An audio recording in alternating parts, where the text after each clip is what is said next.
Okay.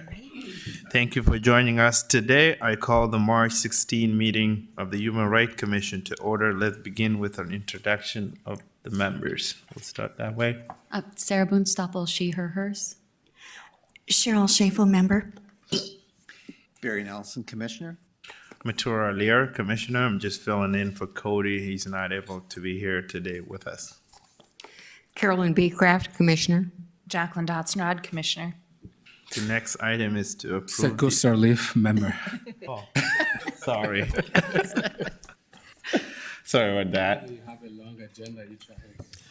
Yeah. Okay, the next item is to approve the agenda. May I get a motion to approve the agenda? So move. Second. All those in favor say aye. Aye. Oppose, same sign. Motion carries. The next item is to approve the minutes of February 16, 2023. Can I get a motion to approve the minutes? So move. Can I get a second? Second. Thank you. All those in favor? Aye. Aye. Oppose? Motion carried. The next item here is presentation from Hope Blooms. I don't see Michael here. We'll have to reschedule on that. Something came up, so he's unable to make it. Okay, thank you. And the next item is the presentation from Rape and Abuse Crisis Center by Sarah. Hi, I'm actually Heather Barnick. Sarah is my supervisor, so she couldn't be here today, so I am filling in for her. I am a certified domestic violence and sexual assault advocate, and I've been with Rape and Abuse Crisis Center for 7 years. So it was my understanding today that we just needed a little bit of education and background of domestic violence, what it means, and then there's some questions on the word intent, I think, that we were going to talk about. And then the other thing is I was asked just to talk about how victims or survivors of domestic violence go about getting domestic violence orders for protection. So one thing that I do at the agency, since I am a certified domestic violence and sexual assault advocate, is I have had the proper training to write domestic violence orders for protection. So I can do that. So we'll just go into, what the basic meaning of domestic violence is. And that includes physical harm, bodily injury, any sexual activity compelled by physical force, assault, or the infliction of fear of imminent physical harm, bodily injury, sexual activity compelled by physical force or assault not committed in self-defense on the complaining family or household member. Is there any questions on what domestic violence is? No? Okay. What is the questions that are being posed about intent?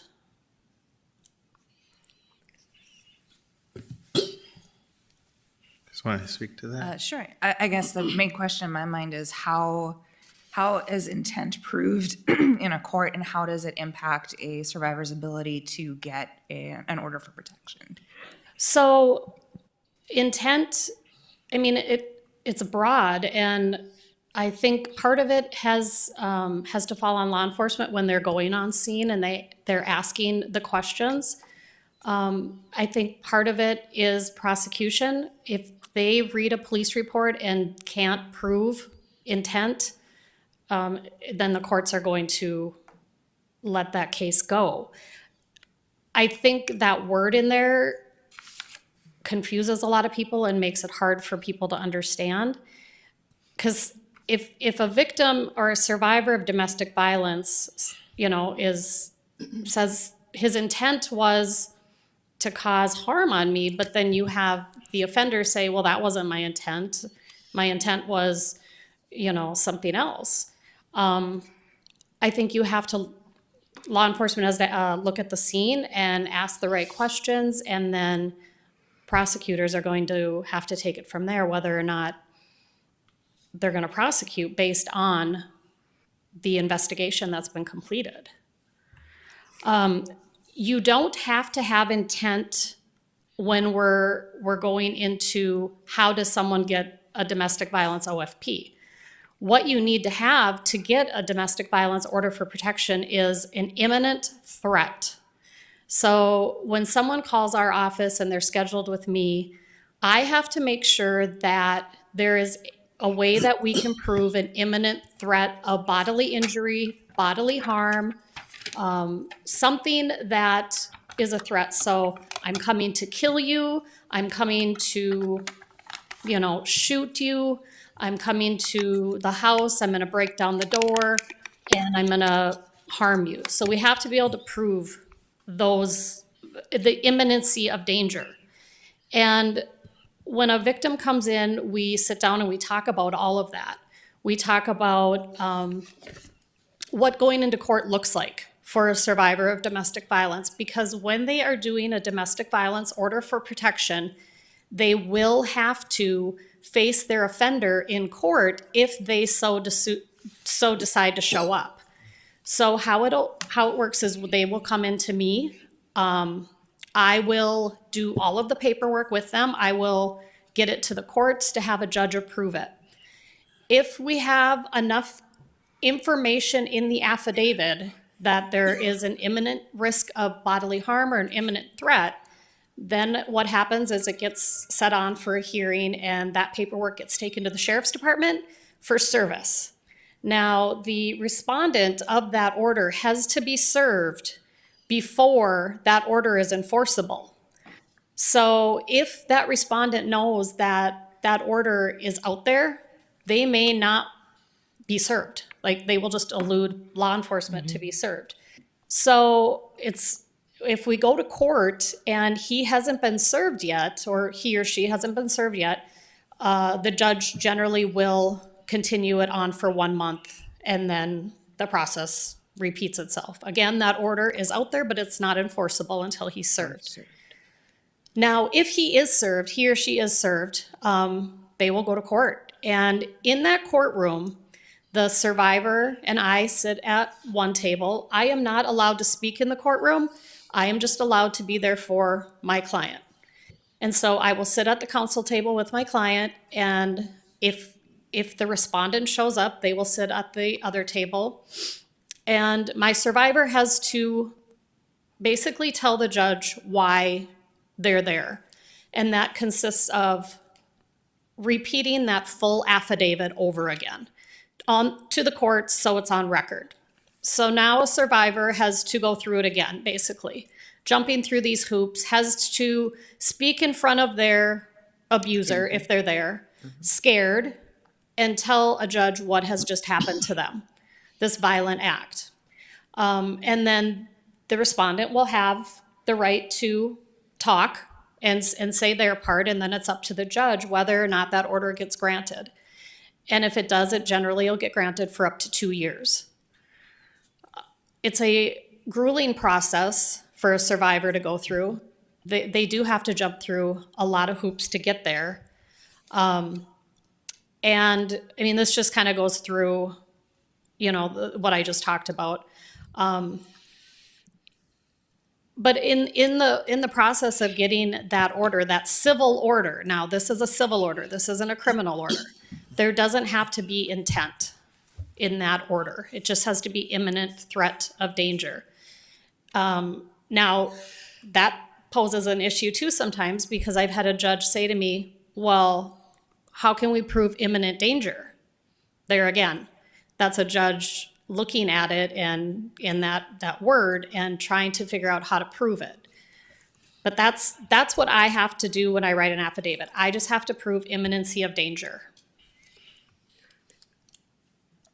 I want to go back to the original domestic violence, and the definition you had was a family member or in the household. Yes. Correct? Yep. So yep. So what about if you have a dating couple? A what? A couple who's dating. Dating? Whatever, one person lives in a household, the other one doesn't. Yeah. Yep. They can still do that. They can still do that. So Yep. that's It has to be an imminent relationship of some sort. an intimate relationship Yep. of some kind. Yep. And they don't have to be in the family or a member No, they do not. of the household. They do not, no. Oh, okay, because that was what I got out of the definition, but so thank you. Yeah, Now- and I guess I skipped this slide. It goes through like family Okay. or household member. Oh, I see.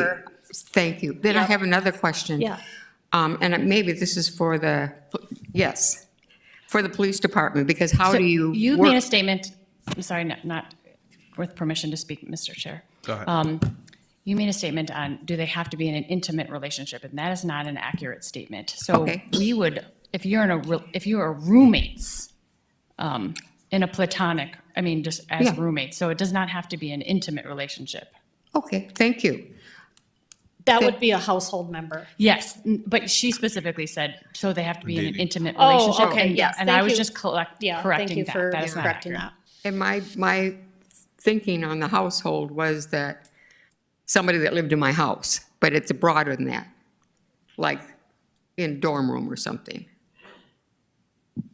I guess household is what I'm confused So- about, but maybe I should just let it go. There are two, I mean, yes, so it would, if you live together, yes. Got it, okay. Whether you're related, married, dating or not. So yes, if you reside in the same household, and there is acts of violence, that would fall under the domestic category. But if you do not reside together, there are relationships that occur that would then fall under it, and that's where she covers it in the dating relationship. Right, and I see that now share on a the child slide. is- Thank you. There is another civil order that people can get, and that is a disorderly conduct restraining order, but that's not an order that we do. Thank you. And she's talking about the civil, Civil, not criminal. because when an arrest occurs prior to being released after your arrest, because when you're arrested for domestic violence, you are not allowed to bond out, you're required to appear before a judge. And at that time, prior to release, the judge has the ability to put a order for protection into place as a contingency upon release. So that's only if they plead not guilty. If they plead guilty at the time, so if it's a misdemeanor level and they plead guilty, there is no post order anymore. So they used to do a post order on any domestic violence crimes up to 1 year. That is no longer in place anymore. So as a condition of probation, they can put that the respondent have no contact with Jane Doe. It's not enforceable though, unless it's supervised probation, and then a probation officer can enforce it if they see fit. It is very confusing, and I understand that. That post order was challenged about a year ago, January, by a defense attorney. And at that time, the judge said, yeah, I see your point, and the post orders went away. So a lot of times there's confusion when there is an arrest, because some officers more seasoned in the field still think that post order's in place, and they will tell the survivor there will be a order prohibiting contact or a no contact order in place. And that's not true if it's a misdemeanor and they plead guilty right at sentencing, right at arraignment. So then there's nothing protecting them. Mr. Chair, can you speak a little bit about enforceability? What is required? How is that enforced? The order for protection. If it's on unsupervised probation, it is not enforced because there's no one watching that. It's unsupervised, so no one's there. But supervised probation, the probation officer has the ability to revoke if they see fit. Some probation officers that I have talked to say they don't want to be the ones making that decision whether to lift that order, because sometimes these survivors want those orders lifted and gone.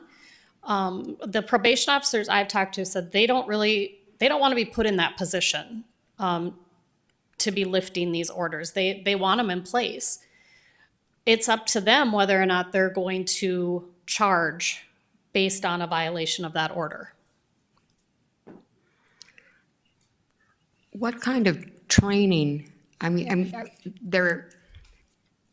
maybe this is a question for you in the police department. What kind of training or what kind of levels do you have to judge this? Because you are the judge at the time, you just being generically the police officer, correct?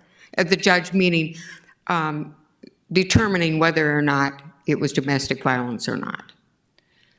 So when we respond to an act of violence within a household, the law is very clear for law enforcement that if we're able to determine the relationship, so the family or household member, that there's physical signs of injury and within a timeline, then the law is very specific for law enforcement officers that the arrest will occur.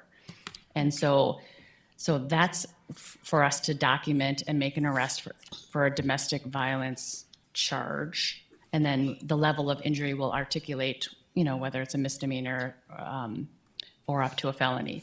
And then only a judge puts the no contact order into place. And like she said, there's nuances on whether they pled guilty or not guilty, whether it's misdemeanor or not, or whether they fight for it and the judge allows it. So we are training our officers to state that one could be put in place, but it's only a judge.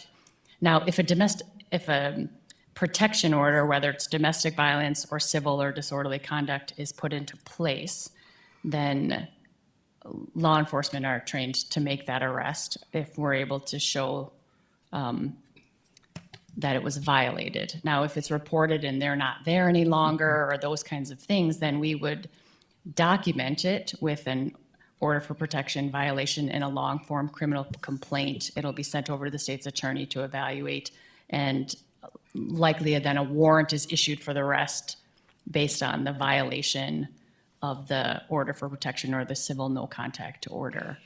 Thank So you. what she was talking about with the probation officers those are more of like probationary requirements. That's not a signed disorderly conduct protection order, because those we enforce as law enforcement no matter the region of issuance or the state, those kinds of things. Thank you very much. Just one thing that you said there. So on an arrest, like you guys determine whether it's a misdemeanor or a felony level and they get arrested. I have seen though the arraignment, then the prosecutors bring that down from a felony level to a misdemeanor level or let them out of jail and just dismiss altogether. I have seen that too. So that's why when talking with officers, not letting that survivor, not saying anything about an order or it could or couldn't be in place, just because we don't know. We don't know what the prosecutors are gonna do when they review that report. They could be let out of jail with no charges at all. And I have seen that happen too.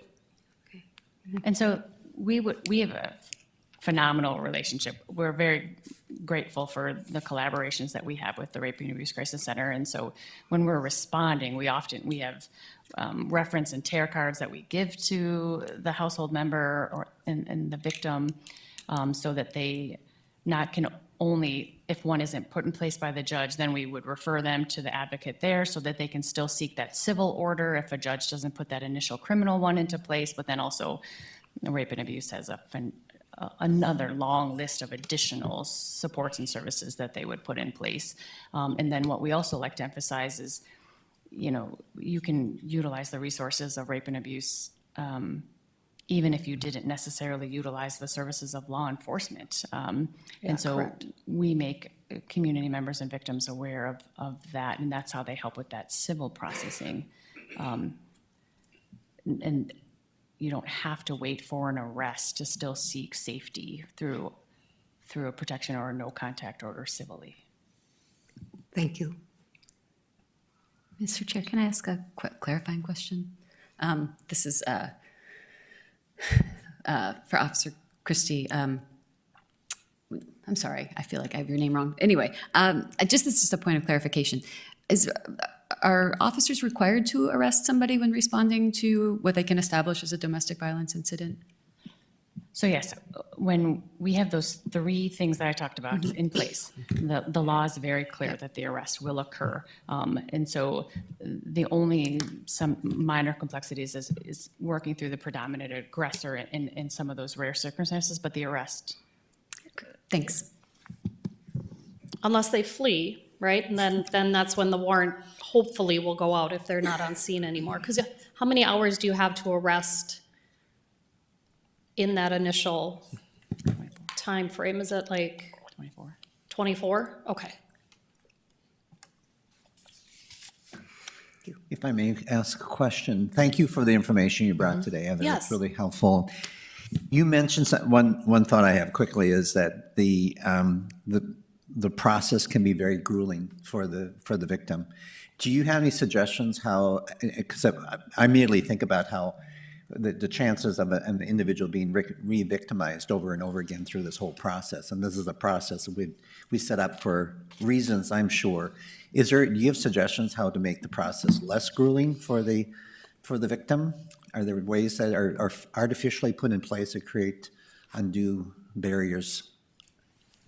When I first started doing the domestic violence orders for protection, the survivor could go into court and the judge would ask them, do you stand on your order? They could say yes or no. And they would say, do you have any additional information? Yes or no. And that was that. They never had to recite their affidavit to the court. There are still some judges that do it that way. The one that normally does our domestic violence orders for protection hearing, she does not. She does make them recite the full affidavit and tell the court exactly what happened. To make it less grueling would be to go back the way it was before, to not have to have that survivor recite that full affidavit. We've had to take a quick break because they couldn't get through it. I've had survivors sitting next to me that are so scared they can't talk because their offender is sitting right next to them. And if they can't articulate that affidavit, then the judge or the referee that we see, she dismisses the order. She doesn't put it in place. And so to answer your question, it would be to not make them recite that affidavit. The court has the information. The judge has read it. I don't see why they have to recite exactly what happened to them again. The one thing that this judge does do is she lets the survivor sit with me at the table. She does not make them go up on the stand. Therefore, they don't have to be face to face with their offender. So that helps a little, but that doesn't take the burden off of them.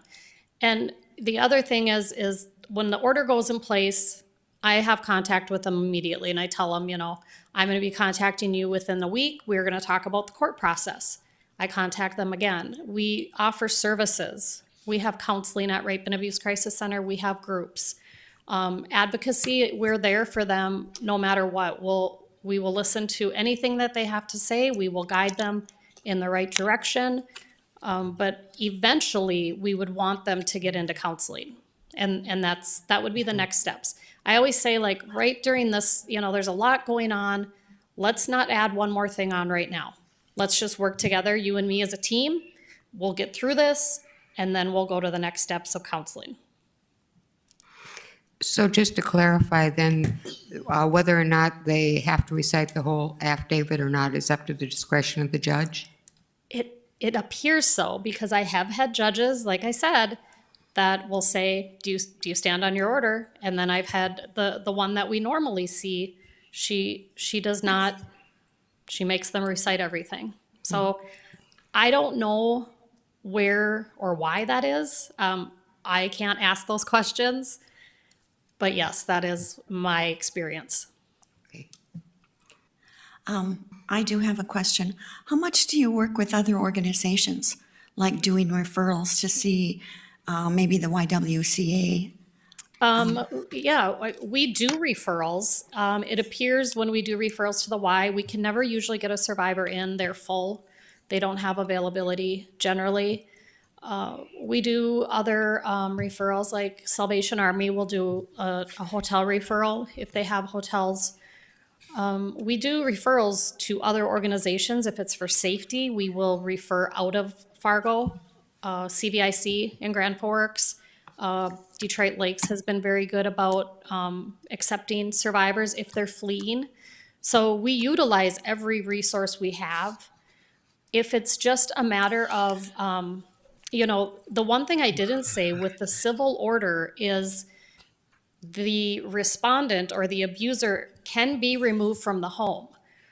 So that's one good thing with the civil order is if the judge rules in it, we can have that person removed up until the hearing time, and then the judge will, depending on what the judge says at that time. So that's one thing that is good about the civil order, is we can get them out of the home temporarily. Thank you. Yep. Okay. Any other question? Thank you, Heather. Thank you so much. Yes, thank you for having me here, and if you have any additional questions, just let us know. Thank you. Thank you. All right. The next item is the update from nomination committee. Yes, Commissioner Boonstapple and I were co-chaired the nomination committee to fill the vice chair position that was vacated when Ahmed started to work for the city. And so I would like to move that we nominate Serkou Sirleaf to be the vice chair of the Human Rights Commission. So that's a motion. Can I get a second? I would second that. Any discussion?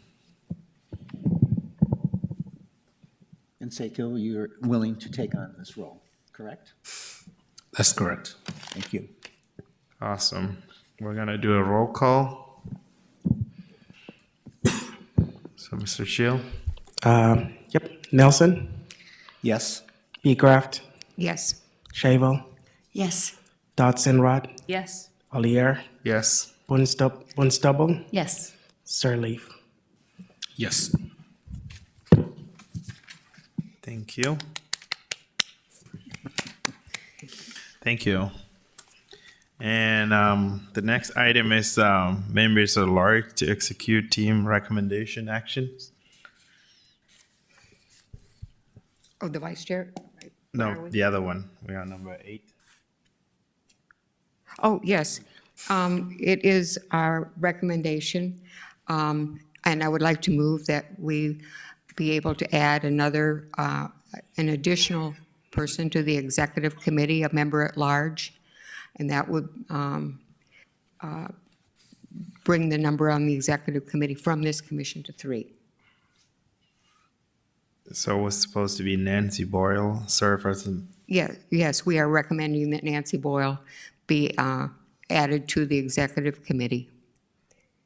Okay, can I get a motion to approve Nancy Boyle to serve as a member at large to Human Rights Commission Can I, executive team? I would make the motion. Thank you. Can I get a second? I would second. Thank you, Barry. And we're gonna do a roll call. oh, can we, I have a question. I was waiting for discussion, right? Okay. Is this a motion for both the creating this position on the executive team and also adding Nancy, or are those two separate motions? I think it was For create- order, I don't care either way. Actually, we should probably separate it out. First of all, I'd like a motion to add an additional person to the executive committee. So I so move. Thank you. And if there's a second. Can I get a second? Second. Okay, and any discussion?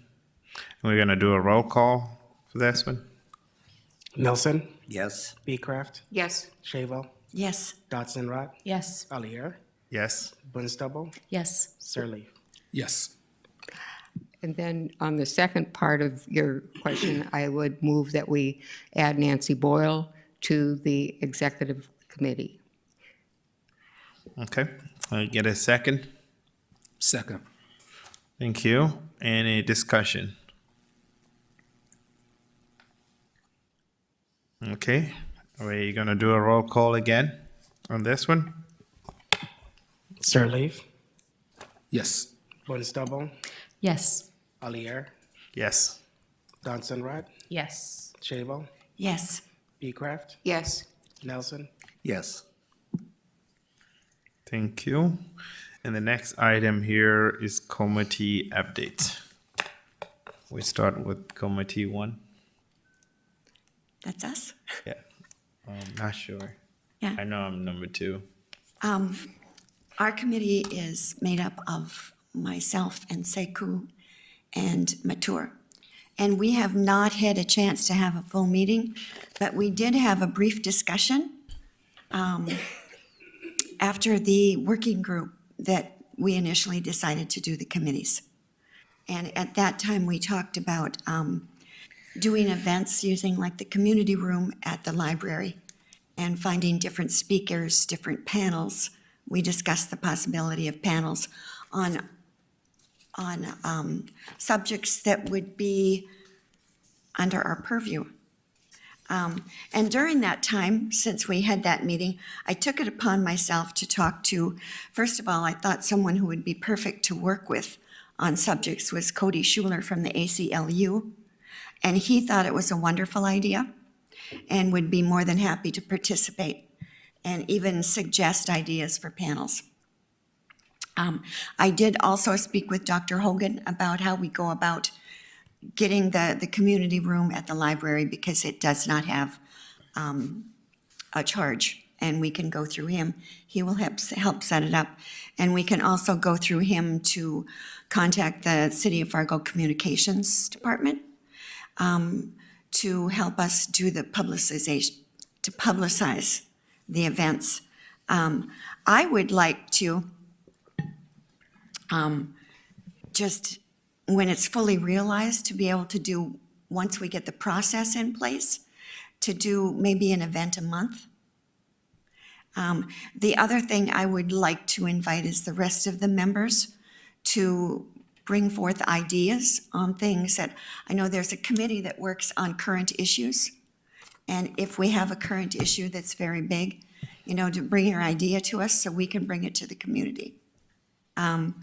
And the other thing that I would also like to do is, especially once we get the first one going, to invite the other members to show up when we do it, so that we have a strong showing in support of what we're doing.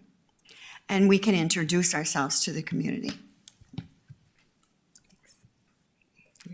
Thank you. Other groups? Well, one of our, in part of Subcommittee C, and one of our issues was the intent and harassment, so I want to thank for the presentation today. Okay. Any other? Okay, the next item here is to legislative update. We'll have Barry provide that. Sure. As we know, we're in the second half of the legislative session right now. Rumor is that the legislature is gunning to end their session early this year. They have 80 full days in which to conduct their business, which generally is around May 1st. So there's a possibility they might convene or end before the last week in April. This was a particularly busy week. There were 9 bills that we, as a commission, took special concern and issue with and voiced our opposition in general. Of the 9 bills, the attempt was, I think we agreed in our work group that we were going to have statements made whenever possible directly to each of the bill hearings. And we have tried to do that at minimum. Well, the attempts have been made that there has at least been a written testimony specifically to each bill. Whenever possible, I know Cody tried to get on 1 hearing. I've tried to get on 2 hearings in which give oral opposition to the bills as well. Quickly, the bills that were being heard this week are one that disregards International Health Organization policy. There's the library censorship bill.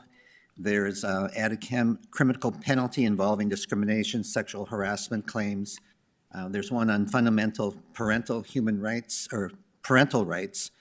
There's one that requires parental permission for joining clubs and GSAs. There's a censorship bill for business. There's a bill to segregate trans people from restrooms and showers. There's a bill that I think is particularly egregious, which would criminalize medical care for transgender youth. And then a bill that prohibits policies on pronouns and requires separate accommodations for trans people, which has a penalty addressed to that. That one has been deferred till Monday. The others, the 1254, which is the medical care, has, I don't think, completed receiving testimony. There's an incredible range of medical providers that provided testimony yesterday on that bill. I'd recommend anybody, these are all recorded. So if you did not watch it live, to go back and watch that testimony, because it was incredible, the kinds of testimony that was provided there. The next step will be these bills will come out of committee with either a do not or do pass recommendation, and then we'll go to the floor of either the House or the Senate for a full vote. I have no optimism about the outcomes. I believe many of these bills will in fact pass through the legislature, but I would still encourage all citizens to track these bills and to talk to their legislators and talk about their impression. I think we have been encouraged by a number of citizens that are responding in opposition to these bills, which are really, but individually and collectively, a really horrible affront of freedoms and human rights of a group of our citizens. So that would pretty much end my report. There are still some pending. There are about 6 bills yet to be scheduled.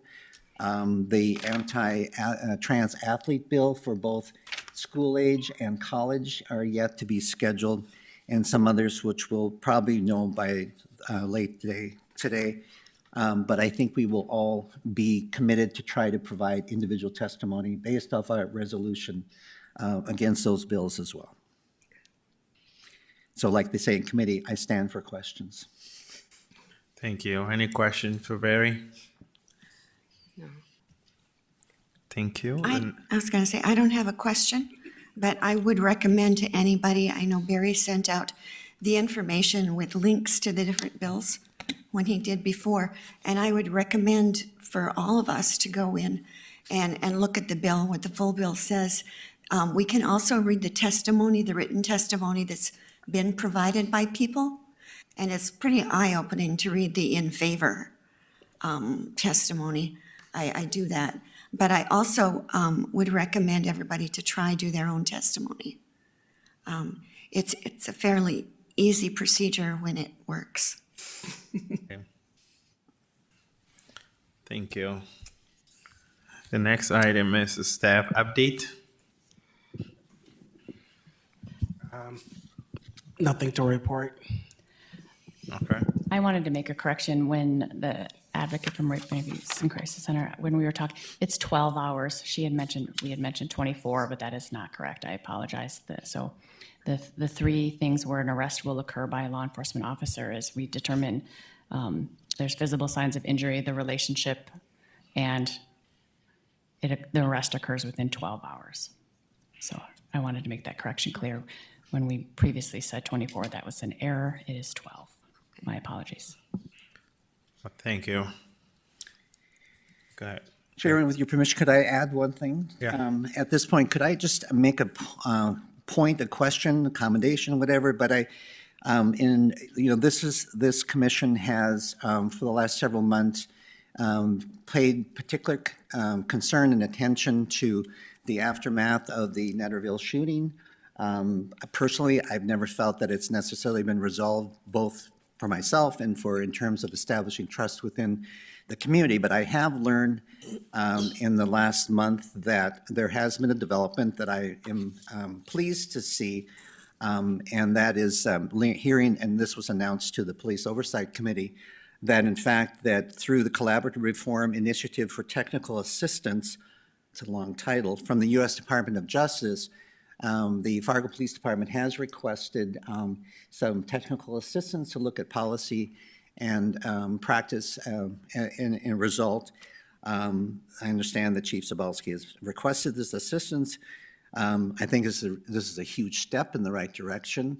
I don't know if Officer Jacobson, if you'd want to clarify that at all or get any kind of update. I know we may be asking for a report from the chief in the future, but I'm really glad that this is happening. And if there's anything you wish to add to what if I'm incorrect in my understanding, correct me. No, you are correct. So, we gave a presentation at the last Police Advisory and Oversight Board over explaining how policy is developed and implemented and all of that through our Lexipol system, and then the works that we have done in our collaborative relationship with both the Department of Justice in this request. Just have them, they will not, just for clarity, they don't evaluate just one particular policy. They evaluate, like, in general, how the department is doing with policy and development and things like that. And so they offer that to law enforcement agencies across the entire U.S. We have sought that request and are waiting to hear back from the Technical Assistance Center. Yeah. That's great. Thank you. And my understanding that there's a commitment also to communicate this as it goes on, particularly directly with the Oversight Committee, and then to the public as a rule. So we look forward to those reports as they come out. All right, thank you. Any other updates? The next item is the announcements. Do any HRC members have any announcements, Meg? I forgot one. Sorry, All right. Chair, if I could add to the legislative report, there was a lobby day scheduled for individuals who are concerned about, particularly, again, the anti-trans bills, canceled because of weather, but it's been rescheduled for March 21st, which is next Tuesday. So if anybody's interested in going down to the Capitol for a day of action, please let me know. We'll try to help plan for transportation. And again, it's really to provide visible presence in the halls of the Capitol. So March 21st. Jennifer, thank you. Next item is the public comment. Those who wish to address the Human Rights Commission must use the sign-in sheet. The speaker must state their name and will be limited to 2 minutes. Comments should not contain profanity or personal attacks. The staff, do we have anyone sign up for public comment? No. Okay. Thank you. Is there anyone present who wanted to speak and yet not sign up? All right.